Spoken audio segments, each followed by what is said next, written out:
Indonesia membantai Kepulauan Mariana 10-0. Wih, 10-0 guys. Ini merupakan kemenangan kedua Garuda Muda termasuk laga kemarin yang mengalahkan Kuwait di kualifikasi Piala Asia bawah 17 tahun. Sejujurnya Kuwait tidak juga ada dikalahkan oleh Indonesia. tim ini. Kualitas timnas Indonesia jauh lebih baik dibandingkan Kepulauan Mariana yang menjadi tim terlemah di grup G. Di babak pertama saja Indonesia unggul 7-0. Babak pertama 7. Dominasi penuh yang ditampilkan Garuda Muda membuat susunan pemain Kepulauan Mariana tak mampu menguasai permainan. Timnas Indonesia menambah 3 gol lagi di babak kedua untuk mengakhiri laga mudah kemarin. Indonesia yang duduk di peringkat kedua klasimen grup G akan bertemu lawan kuat yakni Australia besok malam. Laga ini akan menentukan siapakah tim grup G yang terbaik. Masing-masing juara grup dan 5 tim peringkat kedua dengan poin tertinggi akan lolos ke Piala Asia 2025. Gimana geng, mampukah Indonesia mengakhiri babak kualifikasi ini dengan penuh gaya dan mengalahkan Australia? Komen kat sini. Kalau dilihat pemain-pemain timnas Indonesia, baik pemain senior maupun junior, dari segi kualitas lah ya, bila dilihat kualitas pemain-pemain ini memang cukup baik dan juga berdisiplin. Kalau dilihat ya, tim seperti Arab Saudi, Kuwait, Australia ya, drama itu banyak. Tetapi kalau Indonesia ini tidak ada yang banyak guling-guling begitu ya, mencipta alasan untuk kemenangan. Yang saya lihat pemain-pemain timnas Indonesia ini dia real ya, dari segi kekuatan, disiplin dan juga mereka sangat matang dalam sepak bola. Tidak akan melakukan perkara-perkara yang boleh dilihat sebagai sebuah alasan untuk digunakan pakai sebagai mengambil peluangnya, seperti penalti, seperti mengenakan kartu terhadap tim lawan. Bagi saya pemain-pemain timnas Indonesia dari segi permainan mereka cukup solid, berdisiplin dan juga kualitas. Lihat saja 10-0 guys.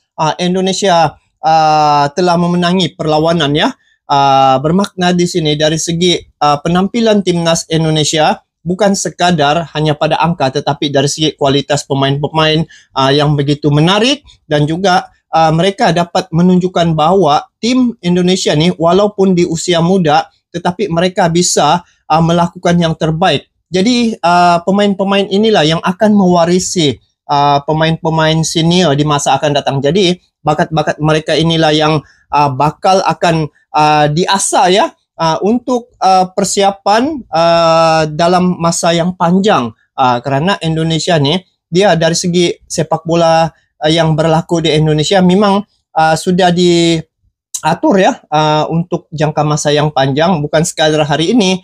Tetapi itulah bila melihat apabila banyak pemain-pemain keturunan ya, terutamanya pada timnas senior, di situ mereka akan membentuk jati diri ya, membentuk bagaimana timnas Indonesia mewariskan yang senior ini, mewariskan bakat-bakat mereka terhadap adik-adik mereka ini yang bermain di usia 17 ya, karena di masa akan datang yang U17 inilah yang akan menghadapi ya ataupun membawa sepak bola negara Indonesia itu. Ini juga seiring seperti yang Pak Erick Thohir katakan, ingin menjadikan Indonesia ini berada di dalam 100 besar ranking peringkat FIFA. Indonesia lolos lagi ke Piala Asia. Respect geng, skuad Garuda di bawah 17 hingga skuad senior semuanya sukses mengikuti kompetisi bergengsi ini. Meski merupakan prestasi besar, pelatih Nova Arianto dan timnya mendapat kritik kerana bermain tenang dan membosankan di lapangan melawan Australia kemarin. Kedua tim menduduki peringkat pertama dan kedua klasimen grup G. Mengawali babak pertama dengan saling bertukar serangan namun tak mampu mencetak gol. Kontroversi dimulai saat babak kedua tersisa 20 minit. Australia lebih banyak bermain di lini belakang dan hanya mengalirkan bola di areanya sendiri. Timnas Indonesia pula tidak berusaha merebut bola dan menunggu serangan dari lawan. Laga serupa berlanjut hingga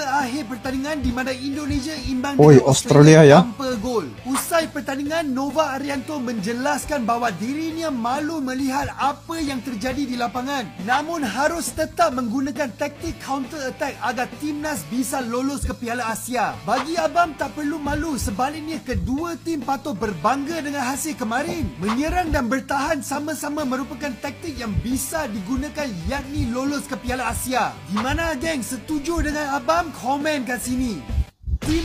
Memanglah kalau dilihat ya, terutamanya Australia ya, ini merupakan tim yang selalu menjadi satu cabaran yang akan dihadapi oleh Indonesia ya. Ada kalanya Indonesia bisa memenangi perlawanan menghadapi Australia. Ada kala imbang seumpama ini. Namun bila melihat dari segi kekuatan ya, memang Australia merupakan satu tim yang kuat juga. Cuma sekarang ini Indonesia harus mencari jalan, mencari ruang bagaimana mengatur strategi untuk mengalahkan timnas Australia ini. Karena bila melihat dari segi bagaimana teknik Coach Nova ya, dari segi bertahan, ini salah satu kaidah ataupun teknik juga ya. Sekiranya tim yang kuat ini tidak bisa untuk ditembusi, jalan yang sesuai ataupun cocok adalah bertahan. Jangan memberi ruang kepada pihak lawan untuk menembusi benteng pertahanan timnas Indonesia. Kalau dilihat ya, pemain-pemain timnas Indonesia ini mereka masing-masing mempunyai teknik ataupun skill individu. Cuma ada kalanya bila menghadapi tim yang kuat seperti Australia ini, Indonesia banyak bertahan dan juga ada juga melakukan serangan-serangan ya. Tetapi itulah mungkin ini teknik mereka untuk supaya jangan sampai dibolosi pertahanan mereka. Jadi antara timnas senior maupun junior, dari segi momentum itu sudah kelihatan ya. Pemain-pemain timnas Indonesia ini bukan sekadar menang di atas lapangan, tetapi mereka menang bermaruah. Kenapa saya katakan begitu? Karena Indonesia punya pemain-pemain ini tidak banyak melakukan drama ketika perlawanan ya, menghadapi tim-tim yang kuat ini. Seperti tim yang lain, dia akan menggunakan drama lah sebagai satu cara mereka untuk mengambil peluang ya, seperti penalti, seperti tendangan-tendangan yang tendangan bebas begitu. Tetapi Indonesia dia matang, dia tidak menggunakan teknik berguling-guling. Itu tidak matang sebenarnya, tapi bagi pemain Indonesia mereka cukup matang ya, menjaga disiplin. Lepas tu inilah namanya pemain yang berkualitas guys. Ini dia pelatih dan skuad yang akan diturunkan untuk Piala AFF 2024. Sebelum gue lanjut, bantu gue dulu hilangin tanda tambah di sebelah, dipencet, di followkan gue, sikat. Ya, jadi udah diputuskan guys. Pak Erick Thohir menunjuk Sintayong tetap menjadi pelatih timnas Indonesia di Piala AFF 2024. Dan Sintayong juga sudah memilih tim yang akan diturunkan nanti, yaitu ini dia, skuad SEA Games 2023 yang mendapatkan emas. Sumber beritanya dari okezone.com. Jadi Sintayong sudah memilih timnas SEA Games kemarin yang akan diturunkan nanti di Piala AFF akhir tahun nanti, yang akan bergulir dari bulan November hingga Desember 2024. Ya, skuad SEA Games 2023 kemarin memang terdiri juga dari beberapa pemain yang ada di skuad senior seperti Anandwari, Marcelino Ferdinand, Ramadan Sananta, dan beberapa pemain lainnya. Jadi kemungkinan besar akan ada penyesuaian lagi, akan ada beberapa pemain yang masuk untuk menggantikan posisi mereka. Karena skuad yang akan diturunkan untuk kualifikasi Piala Dunia tidak akan diturunkan untuk memperkuat tim Piala AFF 2024. Menurut kalian siapa guys nama-nama yang layak untuk masuk tim di Piala AFF 2024? Komentarnya sikat. Breaking.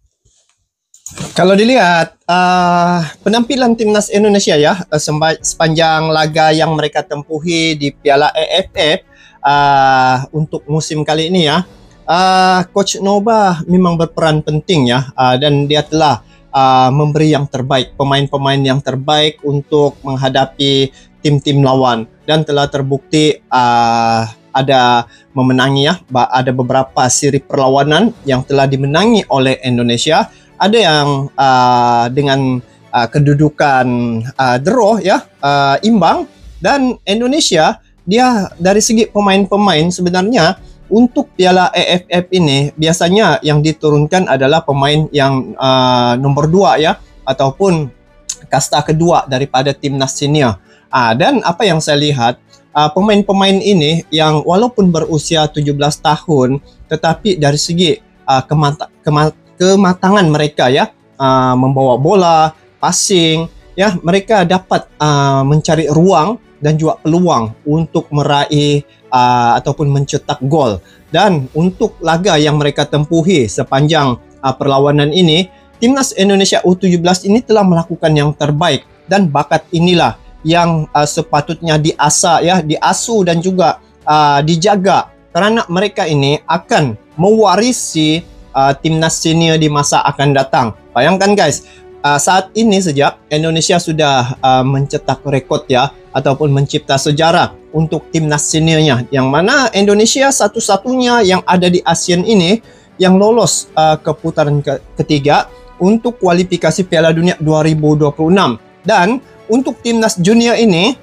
mereka saat ini dalam proses belajar lah begitu kan, karena di masa akan datang mereka inilah yang akan mengharumkan, membawa nama negara Indonesia. Dan apabila saya melihat bagaimana rencana Pak Erick Thohir ingin menjadikan Indonesia seiringnya dengan tim-tim yang seperti yang ada di Eropa, saya lihat momentumnya itu berjalan dengan lancar. Apatah lagi saat ini dari segi kedudukan ranking ya, untuk timnas Indonesia sudah jauh berubah, dan untuk timnas senior mereka dengan pemain-pemain yang mempunyai pemain grade A semua ya. Dan dalam timnas senior itu ada yang bermain di Serie A, ada yang bermain di Liga Eropa. Jadi pengalaman abang-abang inilah ya, yang senior ini yang akan dicontohi oleh pemain-pemain junior ini yang berusia U17, yang akan menjadi satu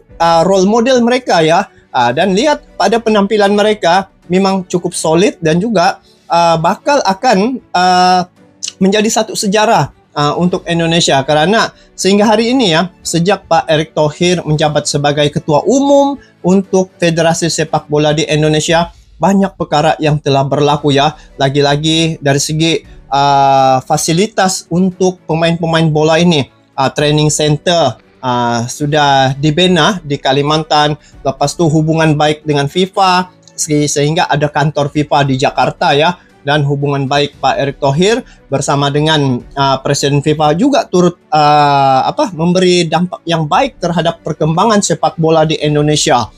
Jadi apa yang saya lihat dari segi pemain-pemain timnas Indonesia ya, baik timnas senior maupun junior, mereka ini sudah terbentuk awal ya, dari segi pemikiran, dari segi bagaimana mereka diasah mental mereka untuk menghadapi tim-tim yang lebih kuat lagi untuk masa hadapan.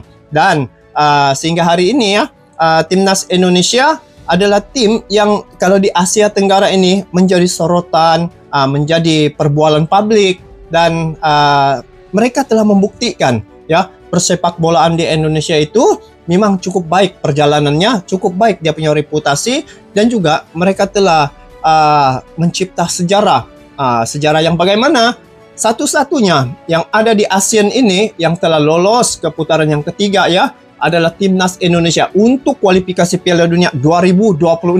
Manakala timnas junior ini juga turut berjuang ya, untuk meraih kemenangan demi kemenangan. Jadi inilah perubahan yang sangat besar ya yang saya lihat pada Indonesia dari si persepak bolaan mereka. Ini berkat juga ya atas kepimpinan yang mana Pak Erick Thohir dia merupakan seorang ketua umum yang cukup matang, cukup berpikiran jauh, dan juga dia seorang ahli yang dalam sepak bola, dia memang arif dalam dunia sepak bola, mempunyai hubungan yang baik dengan klub-klub luar negara. Jadi mungkin inilah satu kekuatan yang mana Indonesia merupakan satu tim yang berbeda dengan tim-tim yang lain dari segi pengembangan sepak bolanya. Jadi apapun guys, Indonesia sudah menunjukkan reputasi yang baik, dan mereka telah membuktikan bahwa pemain-pemain mereka bukan sekadar mereka bisa untuk meraih kemenangan, tetapi mereka juga turut memberi dampak yang baik terhadap pendukung-pendukung ya timnas Indonesia. Ini yang membuatkan jadi ramai ya apabila penampilan yang baik, apabila penampilan yang bagus, maka pendukung-pendukung ini akan ramai dan hak siar akan menjadi banyak juga. Bila ramai hak siar, jadi dari segi pendapatan untuk Federasi Sepak Bola itu akan bertambah lagi. Jadi dengan ada banyak kemasukan ya dari segi bayaran-bayaran hak siar begitu, dia dapat memperbaikan lagi fasilitas dan juga keperluan untuk meningkatkan kualitas pemain-pemain untuk timnas Indonesia, guys. Jadi itu saja untuk kali ini. Kita bertemu lagi di video akan datang. Selamat ya ke atas timnas Indonesia karena satu penampilan yang cukup menarik yang memberi kepuasan terhadap kami sebagai penikmat sepak bola yang ada di luar negara. Sampai jumpa lagi. Assalamualaikum warahmatullahi wabarakatuh.